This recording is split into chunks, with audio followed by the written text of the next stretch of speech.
Look at me. It's like tears and me taking my hands. Anyways, I'm going to say something that you're not going to like. Um, but I did a video before I was going to do it, and now it's a little better that I'm not going to do it. So I'm going to try to make a long story short, but you know I can't do that. As you all know, I have the meeting today in less than 30 minutes. I am declining the meeting. And the reason why I'm declining the meeting is more than one reason.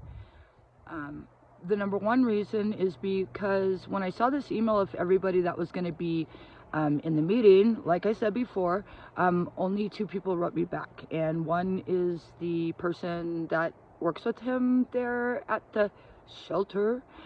And the other one was the one who was leading the whole entire meeting. So everyone else, I have no idea. It doesn't, I mean, it was forwarded to everybody. So it wasn't like anybody responded where I could see their credentials on the bottom. And I deserve to know. The first meeting that I went to when they first took him, they said, oh, we're going to have this gathering meeting on, you know, what life looks like and this and that. And I wasn't allowed to talk at all. It's like, hi, my name is so-and-so. I'm from here. We think that he should never go back because she's homeless. Hi, my name is so-and-so, and she has no tax and insurance, so she can't drive. Well, my name's so-and-so. And it's like, I couldn't even say anything, and when I did, it was extremely rude. And I do have the whole I have the whole entire meeting taped, and you wouldn't believe it. And I did have his advocate for Mercy Care. As soon as we were done, she called me and she was like, what was that? Like I wasn't allowed to say anything or anything. So without me knowing who any of these people are, is that dirt everywhere? I've got to clean up bad. Without knowing who anybody is, I mean, somebody could say, I'm so-and-so, and my title is Mississippi, and me be like, okay, so what is a Mississippi title? And they go so fast because they like read from their notes of talking to him once, or, you know, whatever, of what they think is in his best interest, because I'm homeless with no tags and insurance, even though, aren't you jealous? I'm not jealous right now because I really need to get to another spot. But I didn't feel comfortable, you know. I wanted to know who these people are in advance, and not like a bitch, like, tell me who the fuck you are. I mean, it was like, hey, can you guys tell me your name and your title, so I know where you are regarding helping my son, you know. And I was denied that, which should be my right? I raised them all this time by myself. Yeah, so I was denied that right. Number 2, which would not be beneficial, is my son is extremely angry with me right now. Like, he hates my guts. Yesterday, I guess there's a kid at the shelter that runs away all the time. He'll be gone for like 2 weeks, and then the police will pick him up, and he never gets in trouble. So he's like, as soon as I get my clothes, there's the McDonald's down the road, I want you to meet me there. And I'm like, no, there's no way I could do that.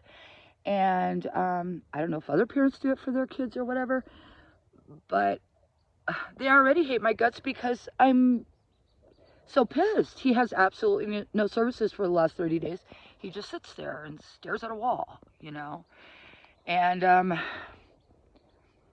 yeah, so I wanted to make sure I told some people so they knew that I'm just not going to show up, you know. And so I did first call the head of whole DCS, which is involved in this due to the massive neglect, which is now being worked on, but still nothing's happening with them. And she told me how the meeting's going to be run, and pretty much it is the way that I thought. They say their name, they say their title, they say their recommendations and the pros and the cons of what's going on with him, and then goes to the next person. Nobody's ever answered any of my emails, so the only emails that they're getting are full emails from me saying what I know it's in his best interest, and them not listening. I'm not saying his best interest is to become homeless, you know, to be homeless with me. I'm not even saying fucking get us a place.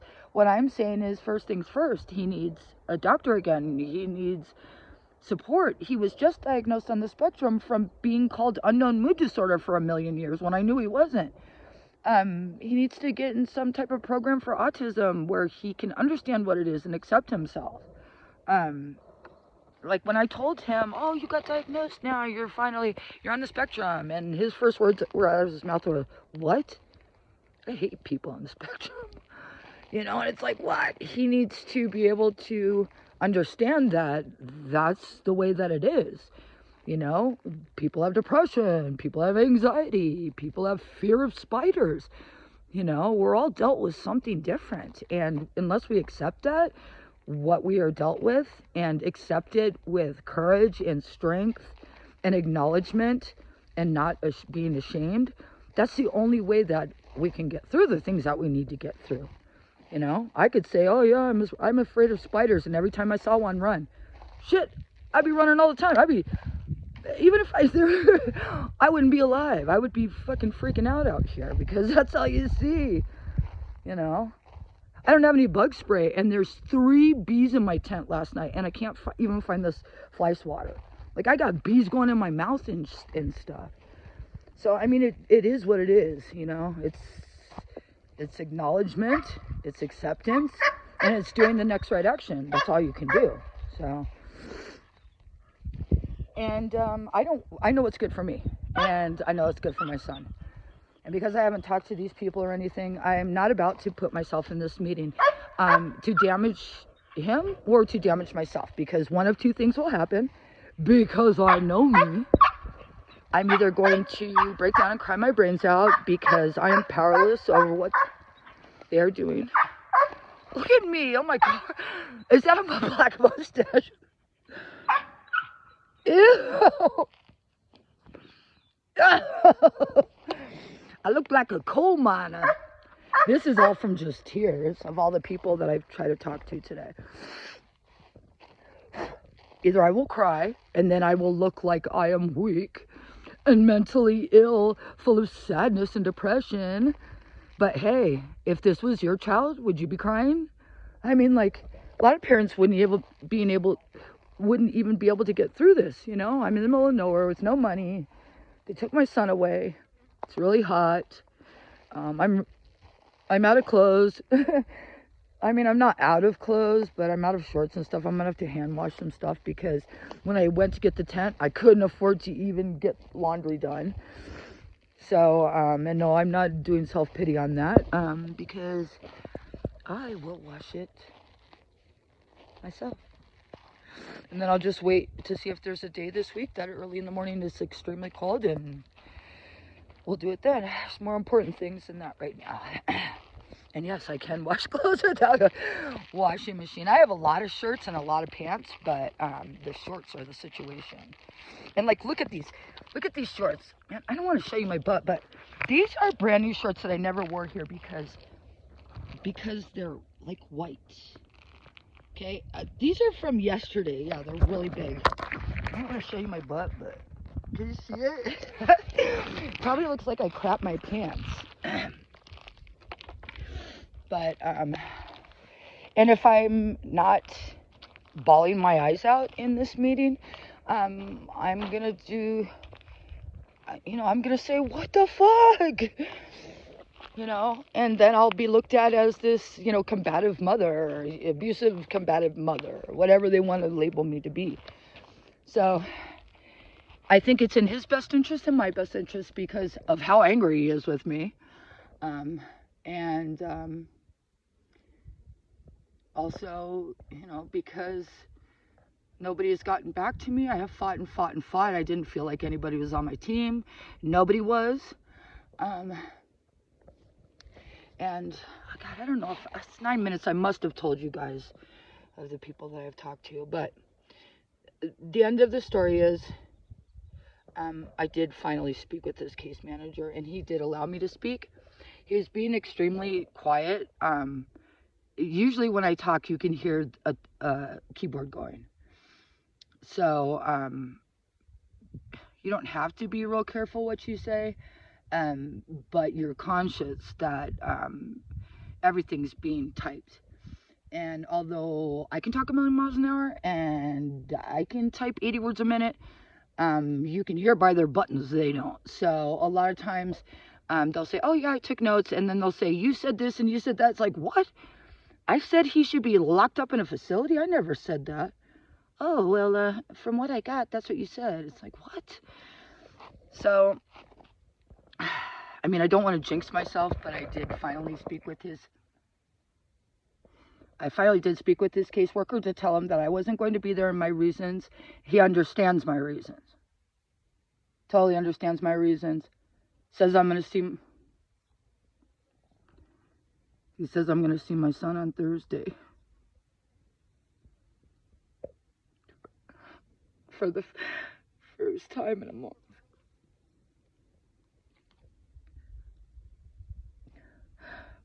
See, here I am looking at the past of, oh, you haven't seen your son in a month, instead of saying, yes, you get to see your son. So I have to look at the positiveness and not the negative. Of course, he says the same things that, you know, people are trained to say, I hear you. Oh, I hear you. I hear you. But I think he might have heard me. I think. And with these people, there's only one person that I feel has heard me. And they know that I'm not coming. And they totally understand why I'm not coming. And they're going to bring it up. Another good thing is you know, I can say how devastating some of his episodes can look like. But it's hard to believe. I mean, unless you're there, you know, unless you've experienced it, it's really kind of hard. But they're starting to see him not being just so quiet, and, you know, him struggling and the different ways that he reacts to struggling, as maybe other people don't, you know. And it's not like I'm glad about that, but I am glad about it at the same time, because he's struggling because I wouldn't pick him up. And I mean, you should understand, I'm not going to pick him up. But everything that comes with that. It's not just mom's not going to pick me up. It's mom's not going to pick me up. I have no family. Nobody cares about me. I have no friends. It's all my fault. No, it's not. It's her fault. She's alive. I hate you. A lot of kids are like that anyways, but he just doesn't let it go for a little while. It's never just, okay, and then let's get some makeup and let's go get a soda, or, you know, go to a movie. It's not going to happen that way. He's either going to sleep and then be totally on a different, you know, wavelength, or it'll just get worse and worse and worse. So I don't want to put myself in there with him. I mean, like a really good example, and I don't even know if I said this in the video because it's 13 minutes long, but a long time ago I broke his glasses, and I ended up getting him another pair. It was like a different color purple, but it wasn't the right shade purple. And still to this day, I mean, it's been like, what, 4 years ago maybe? Still to this day, he says, remember when you broke my glasses? And the sad part about it is he means it, you know? The sad part about it is he holds on to that sadness and that anger over, you know, a pair of glasses, you know, from someone who he loves so much, and I love him so much. So just imagine how he can struggle with other things. So yeah, I hope they heard me.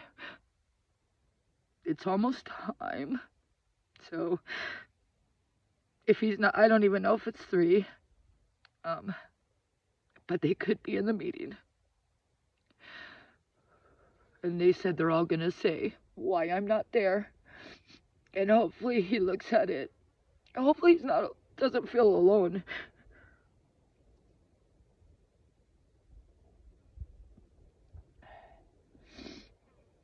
Because I called him this morning, he was still mad at me. Then I tried to call him before the meeting and he didn't want to talk to me. So that's really mad, you know. I'm already driving around without a license plate on. You think I'm gonna come take him and get pulled over and lose him again and lose my dog and lose my vehicle and, you know, have to pay like $1,000 to get it out or something, throw me in jail? I mean, I've lost so much. We've lost so much. So I hope I made the right decision.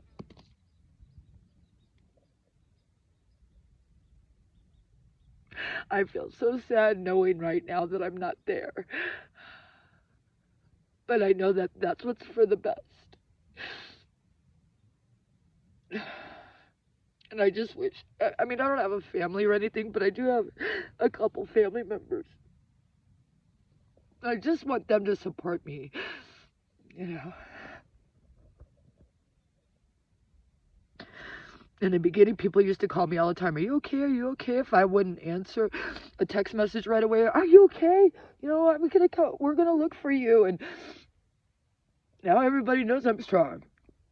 You know, now everybody knows I can rig things up myself and do things myself and be dirty, and I have food, and I make sure we always have everything we need, and I try really hard to work on gratitude.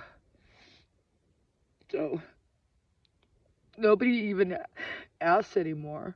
And sometimes I just want someone to reach out and say, hey, are you okay? I would be able to go to this meeting without a problem if I just had somebody sitting next to me. You know, that we could look at each other and go, you know.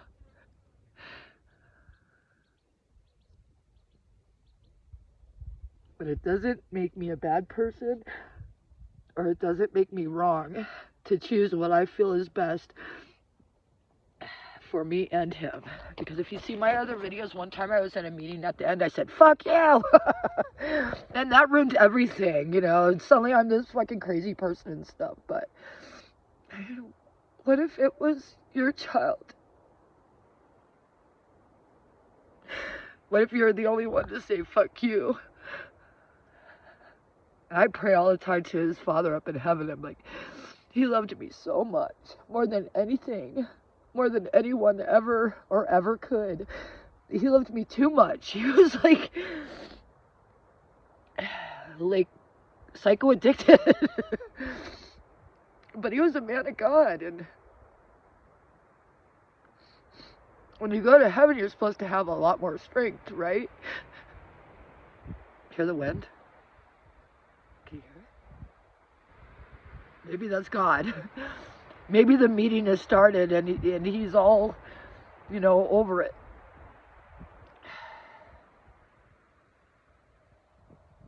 I know this sounds so stupid, but I was like really thinking about God last night, and I really wanted to listen to TD Jakes, but I just wanted to listen to screaming music instead, even though I should have put that first. And I started like thinking about the homelessness and the struggle. And it's not like a voice in my head, but it just kind of came to my head that I mean, everybody in the Bible that God saves loses everything. You know, they're down and out, they're dirty, they ain't got no money, they're afraid to drive. They try real hard to just live in the moment and enjoy the trees and stuff. And he picks them out of the gutter, and he pours the rain on them so they're clean, and you know, he lets the river flow gold into their bags and rises them above and makes them more powerful than they could ever imagine. So I mean, I guess it could get worse than this. It really isn't that bad. The bad part about it is that the money situation always, the car situation is always, and the fact that I don't have my child. So it just makes it hard. I have a great feeling that he's going to be on a team with me now. He said what I am now is I'm just a family team specialist or something. I feel sorry that you feel like it's his team and not mine. But it's not. There's nobody. There's one person that just started. I mean, literally, there's a lady that works for DCS, and she said, I don't know why we are so messed up. Like, openly admitting it. I don't know why. Like, everything's like on backlog always, and there's like, these are parents. But then, like, she's not a part of my team. Or his team. So, pray for me. This is obviously going to be the only video because it's 20 minutes long. My plans tomorrow are to, pray for him too. I mean, something good's got to happen, right? I'd really like to move tomorrow to another spot because, like I had said before, this just kind of feels like my home. And it feels safe, and I don't want to feel safe. No, I'm just kidding. I just want to go someplace else where I can explore. I hope I have the energy tomorrow because that tent is extremely heavy. But we'll see. So happy there's a breeze right now because I was just burning up a second ago. And it was right when I started talking about Joey, so maybe that's him. You never know. You never know.